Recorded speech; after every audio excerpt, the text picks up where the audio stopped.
My wife told me someone else is her soulmate.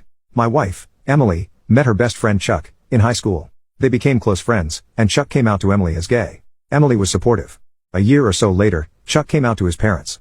They disowned him and kicked him out, and Chuck ended up living with Emily and her parents for the rest of high school. Emily and I started dating after college, and she told me all about Chuck and how close they were and how he was like a brother. I met Chuck, and we got along and became friends. Chuck is a good guy. At the time, Chuck was dating a guy, and they ended up moving in together about the same time that Emily and I got engaged. Emily and I have been married for 5 years now. I'm a project manager and took on a year-long project in another city. I have to leave at 5:30 a.m. every morning and get home around 6:30 p.m. Emily and I had a long talk about my job before I took on this project. We knew it would be a sacrifice for me to be working so much, but I'm getting more money than I ever thought I would. After this project, we can pay off our student debt and start trying to have a baby. We both agreed the money was worth it since it's only a year.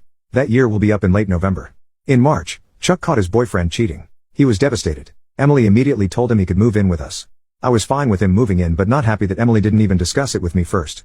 Chuck was pretty broken up, and Emily was giving him lots of love and attention.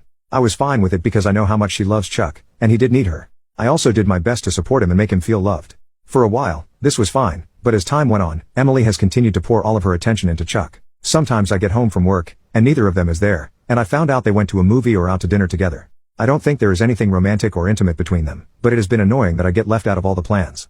The past few weeks, several things have happened. The three of us went to a party, and someone joked about Chuck being our third wheel, and Emily said, "Chuck is not the third wheel." I said, "What?" And she said, "I've known Chuck longer than I've known you." A week or so after that, Emily and Chuck went out dancing one night. I had to work the next day, so I stayed home. I woke up at about 3 a.m., and Emily was not in bed. I went and found her and Chuck cuddled up on the couch asleep with the TV on. Both of those things made me uncomfortable. I also realized I had been working so much I was just sort of letting Emily and Chuck plan everything, and I had not planned a date night in a while. I decided I needed to be more active, so I planned a date night for last Friday. When I first told Emily